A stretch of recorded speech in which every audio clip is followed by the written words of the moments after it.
Hello my dear student, welcome to my YouTube channel Shiksha with Asha. आज मैं आप सभी को एनसीईआरटी सीरीज 6 से लेके 12 तक ज्योग्राफी कंप्लीट करवाने जा रही हूँ, जिसमें आज हम पढ़ेंगे 7 चैप्टर के बारे में, 7 क्लास के बारे में। 7th क्लास में आज मैं चैप्टर नंबर आपको 5 पढ़ाने जा रही हूँ, जिसका नाम है जल। क्या नाम है जिसका?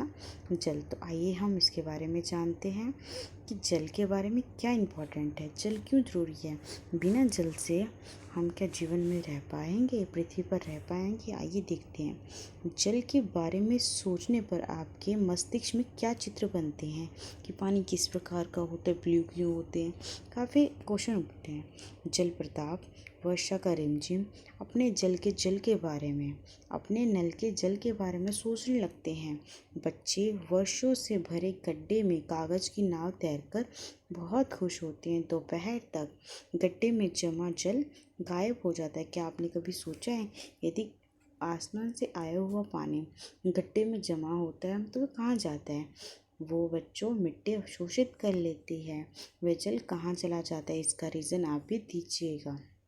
जिस प्रकार मैंने अभी बताया है कि अगर वर्षा का पानी गड्ढे में आता है तो जो मिट्टी है वो जल को शोषित कर लेती है, और जो कोई कण होते हैं वो भाप बनकर आसमान में उड़ जाते हैं, ठीक है, वाष्पीकृत हो जाते हैं।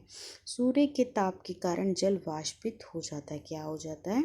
वाष्पित हो जाता है, ऊपर की ओर चला जाता है। ठंडा होने पर जल वाष्प संघनित होकर बादलों का रूप ले लेते हैं। कई ये कण बच जाते हैं पानी के तथा ये बादल बन जाते हैं। यहाँ से वर्षा, हिम, सहिम, वृष्टि के रूप में धरती या समुद्र में नीचे गिरने लगते हैं। तभी तो आपने देखा होगा कभी कभी बादल घूमते हुए भी प्रतीत होते हैं, पर अक्सर में ऐसा नहीं होता है। जिस प्रकार प्रक्रम में जल लगातार अपने स्वरूप को बदलता रहता है और महासागर, वायुमंडल एक धरती के बीच में चक्कर लगाता रहता है, मतलब गोल गोल चक्कर काटता रहता है, उसे हम जल चक्र कहते हैं। मैं फिर से बता रही हूँ कि जल चक्र किसे कहते हैं? जिस प्रक्रम में जल लगातार अपने स्वरूप को बदलता रहता है। जमीन पे आया, जमीन से फिर आसमान में गया और महासागर, वायुमंडल, धरती के बीच में चक्कर लगाता रहता है, उसको हम जल चक्र कहते हैं। क्या कहते हैं? जल चक्र कहते हैं। हमारी पृथ्वी थलशाला के समान है। किसके समान है? थलशाला के समान है। जो जल शताब्दियों एवं पूर्व उपस्थित था, वही आज भी मौजूद है। जिस जल का उपयोग आज हम हरियाणा के खेत में सिंचाई के लिए कर रहे हैं, हो सकता है कि यह सैकड़ों वर्ष पहले अमेज़न नदी में बहता हो। वही पानी हमारा अमेज़न नदी में बहता है। तो आइए इसके अलवण जल के मुख्य स्रोत क्या हैं? नदियाँ की पानी कहाँ कहाँ होता है? नदियों में होता है, तालाब में होता है, सोते एवं हिम नदी में होता है। महासागरों एवं समुद्रों का जल लवणीय होता है, ठीक है।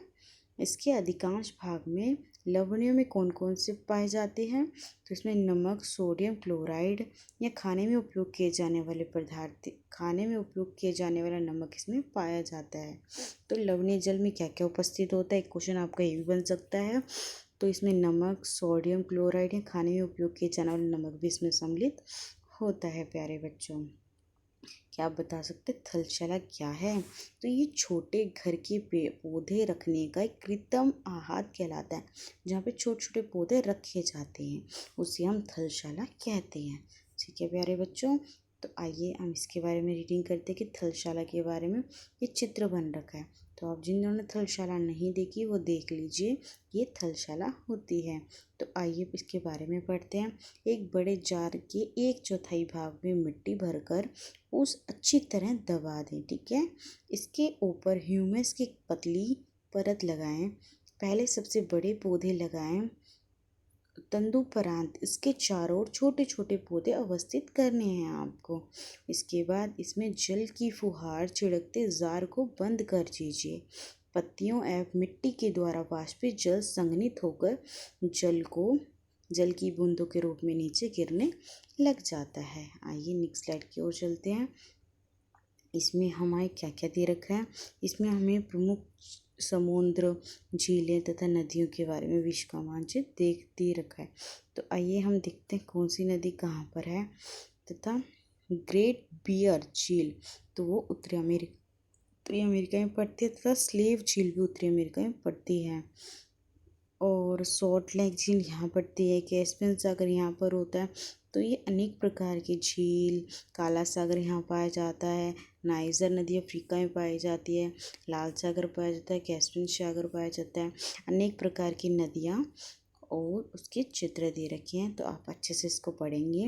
मैप का ये आपका होमवर्क है। यदि आपको किसी में भी कोई प्रॉब्लम हो तो कमेंट बॉक्स में ज़रूर कमेंट करिएगा। नेक्स्ट स्टेप हमारा जल का वितरण। क्या आप जल के बारे में अच्छे से बता सकते हैं? हम जानते हैं कि पृथ्वी की सतह का 3/4 3/4 भाग जल से ही ढका हुआ, मतलब अत्यधिक जल पाया जाता है। अगर चार कंपैरिजन किए तो उसके अलावा 3 हमारे पास पानी ही पाया जाता है। यदि धरती पर थल की अपेक्षा जल अधिक होता है, मतलब ज़मीन से ज़्यादा हमारे पास पानी ज़्यादा होता है, तो अनेक देशों में जल की कमी का सामना करना पड़ता है। नहीं, हमें ज़्यादा क्या पृथ्वी पर मौजूद संपूर्ण जल हमारे लिए उपलब्ध है? मतलब वहाँ पर पूरी पृथ्वी पर क्या हमारे पास जल उपलब्ध है? आइए देखते हैं कि कितने प्रतिशत जल पाया जाता है। महासागर में 97.3, बर्फ क्षेत्रक में 02.0, भूमिगत जल में 00.68, झीलों का अम्लीय जल 0.009, स्थलीय समुद्री नमकीन झीलें 0.099, और वायुमंडल झीलों में 0.0019 और नदियों में 0.001 पाया जाता है। टोटली 100% हमारा वाटर पाया जाता है। साधारण क्रियाकलाप द्वारा जल के वितरण को प्रदर्शित कीजिए कि किस प्रकार जल को हम पाते हैं। ठीक है, तो आइए सबसे पहले हम इसके जान लेते हैं कि जो लवणता होती है वो 1000 ग्राम जल में मौजूद होती है, मतलब सोडियम क्लोराइड पाया जाता है। इसकी मात्रा महासागर की औसत लवणता 35 भाग प्रति 1000 ग्राम होता है। ओके प्यारे बच्चों, इज़राइल की मृत सागर में 340 ग्राम प्रति लीटर लवणता होती है। जो इज़राइल का मृत सागर है, जो एक सागर है, उसमें क्या पाया जाता है, लवणता कितनी पाई जाती है? 340। तैराक इसमें प्रबल सकते हैं, मतलब तैर सकते हैं, क्योंकि नमक की अधिकता से संघनन बना देती है, तो उसमें वो तैर सकते हैं, तैराक कर सकते हैं। तो आइए इस क्रियाकलाप के बारे में जानते हैं। सबसे पहले आपको क्या करना है, 2 लीटर जल लें। मान ली यह पानी की सतह पर जल की संपूर्ण मात्रा है। ठीक है बच्चों, संपूर्ण मात्रा है। बर्तन से 12 चम्मच जल मापकर दूसरे कटोरे में रख लें। बर्तन में जल निकालने के बाद शेष जल लवणता जल को दर्शाता है, जो महासागरीय या समुद्र में पाया जाता है। यह जल उपभोग के लिए उपयुक्त नहीं है। ये लवणीय जल नमक युक्त होता है, मतलब इसमें नमक नहीं पाया जाता है। कटोरे में निकाल कर रखिए। 12 चम्मच जल लें, जो पृथ्वी पर मौजूद संपूर्ण अलवणीय जल मात्रा को दर्शाता है। चित्र में देखिए और जल के वितरण को दर्शाइए। ये एक्टिविटी आपकी खुद की होमवर्क एक्टिविटी है। ओके बच्चों, जो आप प्रैक्टिकल कर सकते हैं कि जल में कितना भाग पाया जाता है नमक का। ओके प्यारे बच्चों, तो आइए चलते हैं कि जो जीवन के लिए अत्यधिक आवश्यक है। प्यासे होने पर केवल जल ही हमारी प्यास बुझा सकती है। ऐसे में आपको क्या ऐसा नहीं लगता कि लापरवाही से जल का उपयोग करने पर हम बहुमूल्य संसाधनों को भी बर्बाद कर देते हैं? जिनको वाटर की इम्पोर्टेंट होती है, उनको जल की प्राप्ति नहीं होती, इसलिए उनको बहुत नुकसान देखने को मिलता है। आइए महासागरीय परिसंचरण के बारे में जानते हैं। क्या आप परिसंचरण के बारे में जानते हैं? ये महासागरीय परिसंचरण क्या होता है? समुद्री तट पर नंगे पैर चलने से कुछ जादुई सी अनुभूति होती है। ठीक है, क्या आप सभी समुद्र पर नंगे पैर चढ़े हैं? यदि चढ़े तो कमेंट बॉक्स में हाँ लिखिएगा, यस, नहीं चढ़े तो नो। पुलिन पर नम बालू, ठंडी पवन, समुद्री पक्षी, वायु में लौटते गंध, मतलब महसूस होना गंदगी का, कि कुछ स्मेल आना। लहरों का संगीत में होना, कुछ सामोहिक करने वाला प्रतीत होना। तालाब झील के शांत जल के विपरीत मतलब अपोजिट, महासागरीय जल हमेशा गतिमान करते रहता है। यदि हम नंगे पैर समुद्र में जाएंगे तो ऐसा लगेगा हमें कोई टच कर रहा है, और हमें एक जैसे लगेगा कोई संगीत बह रहा है उसकी लहरों से। यह सभी शांत नहीं रहता। महासागरों की गतियों को इस प्रकार वर्गीकृत कर सकते हैं, जैसे तरंगे से, ज्वार भाटा से, जैसे धाराएं से इसको वर्गीकृत किया जाता है। तो आइए हम इसके बारे में पढ़ें कि 22 मार्च को विश्व जल दिवस के रूप में मनाया जाता है, जब जल संरक्षण की विभिन्न विधियों को प्रबलित किया जाता है। सबसे इम्पोर्टेंट क्वेश्चन है कि विश्व जल दिवस कब मनाया जाता है, तो मनाया जाता है 22 मार्च को हम जल दिवस के रूप में मनाते हैं। आइए इसके बारे में पढ़ते हैं कि तरंगे क्या हैं। क्या आपने कभी सुनामी आने से पहले तरंगे देखी है समुद्र में? तो आप देख लीजिए कि इस प्रकार तरंगों का घूमना, इसे तरंगे कहते हैं। पानी में तरंगों का ऊपर उठना। समुद्री तट पर गेंद से खेलते समय जब गेंद जल में गिर जाती है तो क्या होता है, तो ये दृश्य बहुत ही मनोरंजक होता है कि किस प्रकार पानी ऊपर आ रहा है, कैसे तरंगों के साथ गेंद तट पर वापस लौट आती है। ये महासागरीय सतह पर जल लगातार उठता रहता है और गिरता रहता है। इन्हें हम तरंगे कहते हैं। क्या कहते हैं इन्हें? हम तरंगों के नाम से जानते हैं।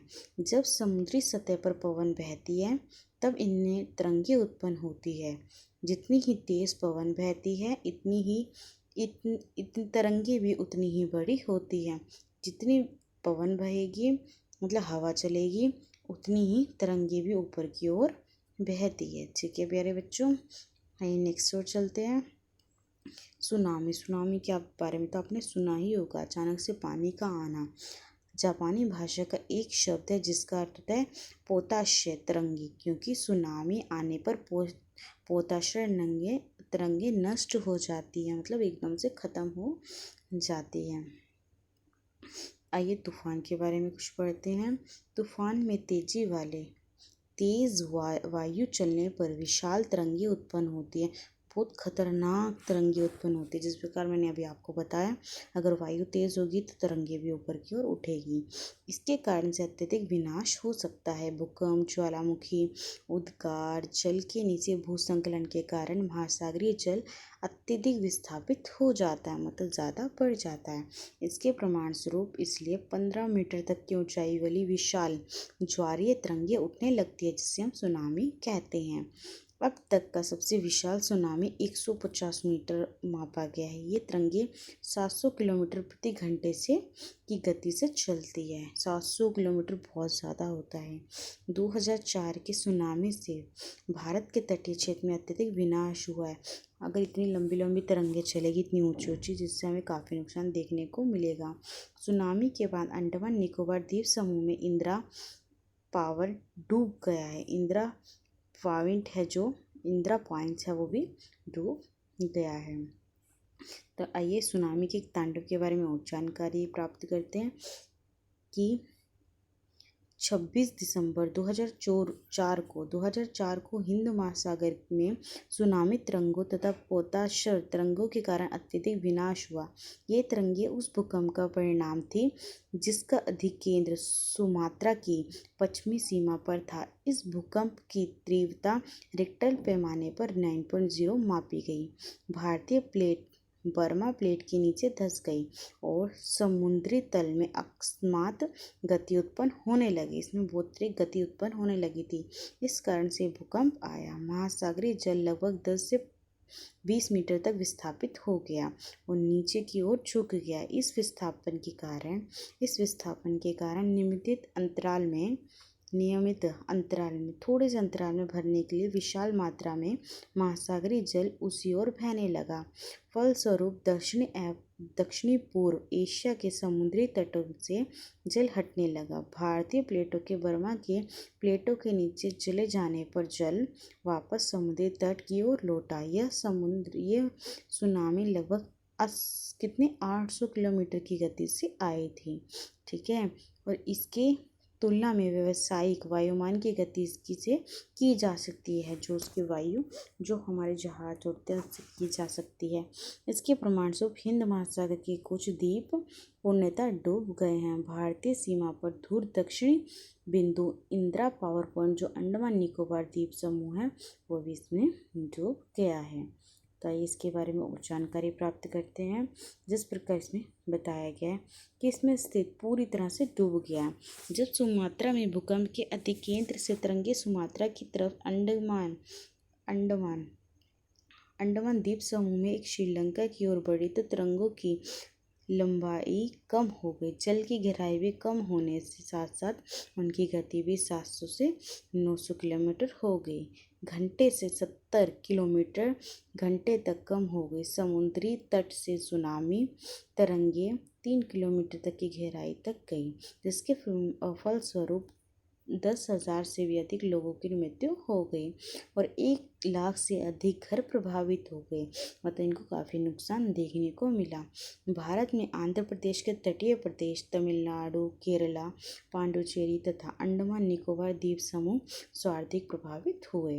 यद्यपि पहले से ही भूकंप का अनुमान लगाना संभव नहीं है। क्या आप एक क्वेश्चन मेरी तरफ से, क्या पहले ही भूकंप आने वाला है उसके बारे में जानकारी प्राप्त कर सकते कि भूकंप आने वाला नहीं, इसके बारे में हम जानकारी प्राप्त नहीं कर सकते।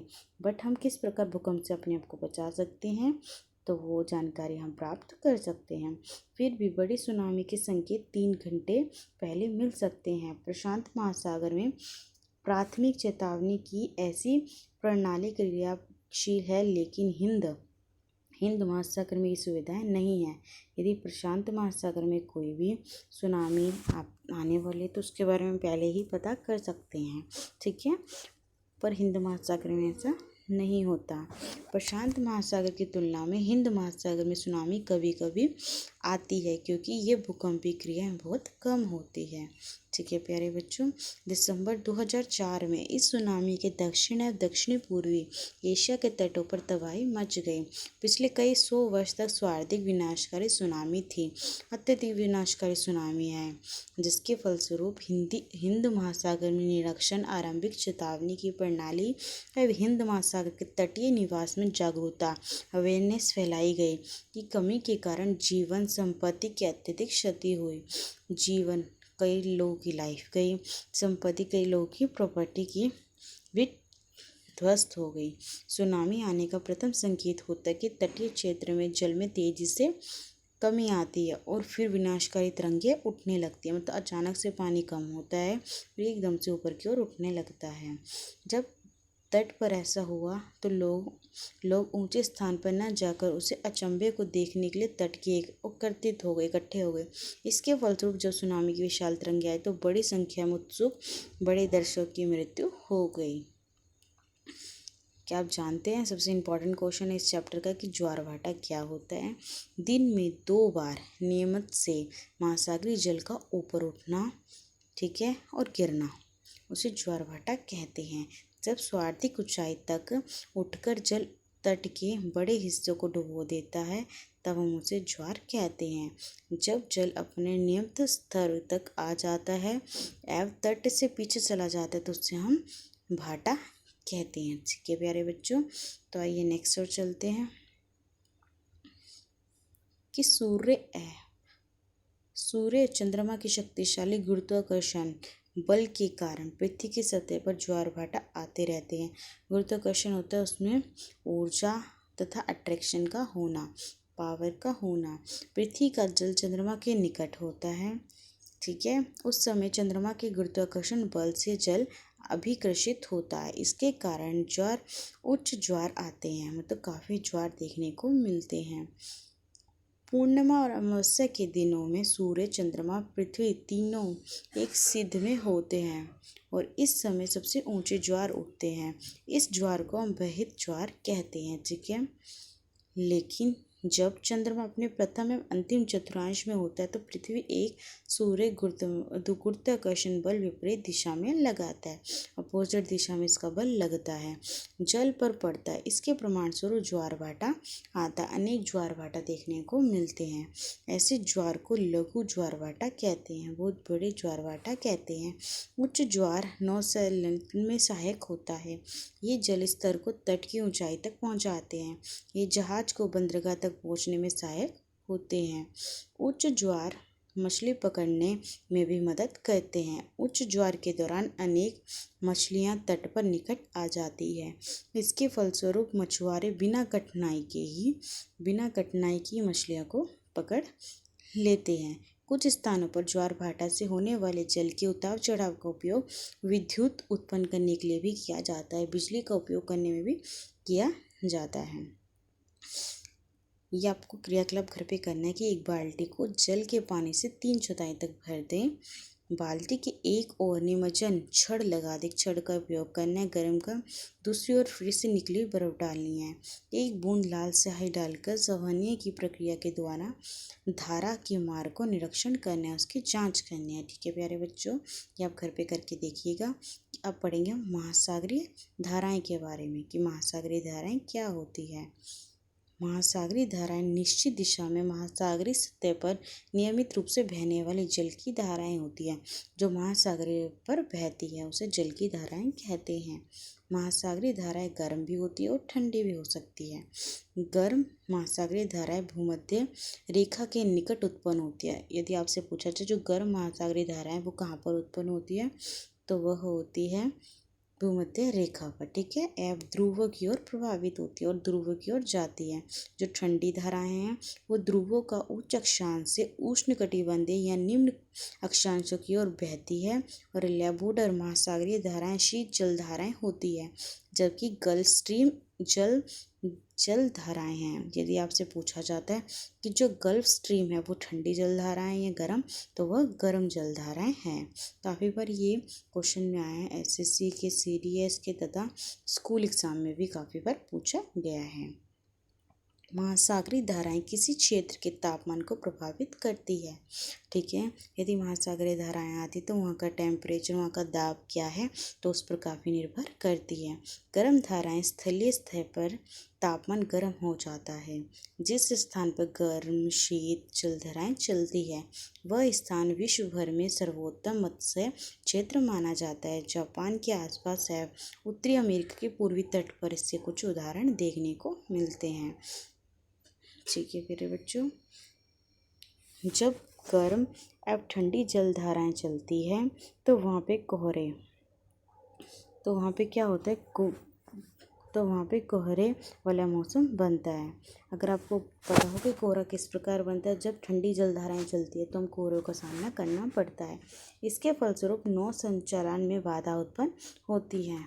ठीक है प्यारे बच्चों, मतलब चालक में, परिवहन में बाधाएं आती है। अब हम एनसीईआरटी के अभ्यास क्वेश्चन के बारे में पढ़ने जा रहे हैं। क्या आप बता सकते हैं कि वर्षण क्या है? तो आइए पता करते हैं। जल वाष्प संघनित होकर बादलों का रूप ले लेते हैं। यहाँ से ये वर्षा, हिम, ओस अथवा समृद्ध सृष्टि के रूप में धरती के समुद्र पर नीचे की ओर गिरते रहते हैं। इसे हम वर्षण कहते हैं। जल चक्र क्या है? जिस प्रक्रम में जल लगातार अपने रूप को बदलता रहता है, कभी ओले बनता है, कभी वर्षा बनता है, कभी बादल में परिवर्तित होता है और महासागरीय वायुमंडल या धरती के बीच चक्कर लगाता है, उसे हम जल चक्र कहते हैं। नेक्स्ट क्वेश्चन है, लहरों की ऊंचाई प्रभावित करने वाले कारक कौन से हैं? तो इसके 3 प्रमुख कारक हैं। जल की मात्रा का बढ़ना, वायु की गति, सूर्य और चंद्रमा की आकर्षण शक्ति के बारे में। ठीक है, शक्ति का बढ़ना, ये प्रमुख इसके कारक हैं। आइए महासागरीय जल की गति को प्रभावित करने वाले कारक के बारे में जानकारी लेते हैं। सूर्य और चंद्रमा का आकर्षण शक्ति, महासागरीय जल में लवणता की मात्रा, वायु की गति का बढ़ना, तापीय अंतर होना, पृथ्वी का घूर्णन मतलब पृथ्वी की गति का चलना, तो उसे हम महासागरीय जल की गति को प्रभावित करने वाले यह कारक हैं। ज्वार भाटा क्या है तथा इसे कैसे उत्पन्न होता है? दिन में 2 बार नियमित से महासागरीय जल का ऊपर उठना गिरना ज्वार भाटा कहलाता है। ये ज़्यादातर ऊंचाई तक उठकर जल तट के बड़े हिस्सों को डुबो देता है, तब उसे हम ज्वार कहते हैं। जब जल आपके नियमित स्तर तक आ जाता है तब ये तट से पीछे चला जाता है, उसे ज्वार भाटा कहते हैं। सूर्य एवं चंद्रमा की गुरुत्वाकर्षण शक्ति के कारण ज्वार भाटा उत्पन्न होता है।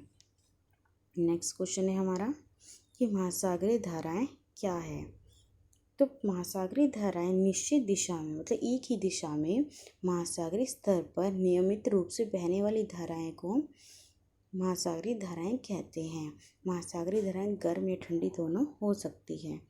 तो आइए इसका कारण बताते हैं। 2 कारण हैं जो कि सबसे इम्पॉर्टेंट है कि समुद्र में जल नमकीन क्यों होता है और जल की गुणवत्ता का ह्रास से नुकसान क्यों हो रहा है। तो फर्स्ट क्वेश्चन है हमारा कि समुद्र जल नमकीन क्यों होता है। महासागरीय में अधिकांश नमक सोडियम क्लोराइड या खाने में उपयोग किए जाने वाला नमक होता है। समुद्र के जल में लवणता की मात्रा बहुत अधिक होती है। समुद्र में जल नियमित रूप से भारी मात्रा में वाष्पीकरण होता है, किंतु लवणीय पदार्थों का वाष्पीकरण न होने सकने के कारण ये समुद्र में नियमित रूप से बने रहते हैं, इसलिए समुद्र जल में लवणता निरंतर बढ़ती रहती है। नेक्स्ट क्वेश्चन है हमारा जल की गुणवत्ता का ह्रास से हो रहा है मतलब नुकसान हो रहा है। जल का नुकसान किस प्रकार हो रहा है कि मनुष्य क्रियाकलापों से काफ़ी मात्रा में जल को प्रदूषित करते हैं, खराब कर देते हैं। उद्योगों से निकलने वाली रासायनिक युक्त मतलब उद्योगों से जो फैक्ट्री इंडस्ट्रियाँ बचाते हैं बड़ी बड़ी, उससे काफ़ी में प्रदूषण होता है जल को। ठीक है, घरों से निकलने प्रदूषित जल विभिन्न जलाशयों में मिलकर भी जल को गुणवत्ता का ह्रास से कर रही है, नुकसान कर रही है। तो आइए नेक्स्ट स्लाइड की ओर चलते हैं। नेक्स्ट क्वेश्चन है अब हमारा कि सही बताइए, राइट रॉन्ग। जब रकम जिस लगातार अपने स्वरूप को बदलता है और महासागरीय वायुमंडल एवं स्थल के बीच में चक्कर लगाता है उन्हें जल चक्र कहते हैं। ज्वार भाटा कहते हैं, महासागरीय धाराएं कहते हैं, तो उसे हम जल चक्र के नाम से जानते हैं। नेक्स्ट है गर्म महासागरीय धाराएं उत्पन्न होती कहाँ पर, ध्रुव के निकट, भूमध्य के निकट या दोनों में से कोई नहीं। क्या आप इसका आंसर बता सकते हैं बच्चों। तो वो गर्म, मैंने अभी आपको बताया जो गर्म धाराएं होती है महासागरीय धाराएं वो भूमध्य निकट होती है, भूमध्य रेखा के निकट होती है। नेक्स्ट क्वेश्चन है हमारा दिन में 2 बार नियमित से महासागरीय जल का ऊपर उठना वो ज्वार भाटा कहलाता है। महासागरीय धाराएं कहलाते हैं या तरंगे, तो वह ज्वार भाटा कहलाता है। आइए मिलान की ओर चलते हैं। क्या आप मिलान के बारे में बता सकते हैं कि कैस्पियन सागर क्या है। तो आइए बढ़ते हैं। जो कैस्पियन सागर है वो क्या है, विशालतम झील है। क्या है, विशालतम झील। और जो ज्वार भाटा होता है वो क्या होता है कि जल में निश्चित मार्ग प्रभावित होने वाली जल की धाराएं होती है तथा तो ये मेरे से बाई मिस्टेक हो गया। इसका आंसर है ज्वार भाटा होता है जल में अत्यधिक चढ़ाव है, उतार होता है। ठीक है, मतलब अत्यधिक बढ़ना और घटना। अच्छा, सुनामी क्या होती है। सुनामी तीव्र भूकंपीय तरंगे को हम सुनामी कहते हैं। महासागरीय धाराएं होती है निश्चित मार्ग में प्रभावित होने वाली धाराओं को हम महासागरीय धाराएं कहते हैं। ये क का आंसर है। ठीक है प्यारे बच्चों, ये घ का आंसर है और ये थर्ड वाले का आंसर है और ये है हमारा इसका आंसर। ठीक है प्यारे बच्चों, तो आई होप आपको मेरे एनसीईआरटी के सॉल्यूशन भी समझ आ रहे होंगे। अगर यदि आपको मेरा लेक्चर पसंद आए तो कमेंट कीजिएगा, सब्सक्राइब करें तथा शेयर करें। यदि कोई प्रॉब्लम हो तो कमेंट बॉक्स में सजेशन अपना दीजिएगा। Thank you for watching my YouTube channel Shiksha with Asha. Thank you so much.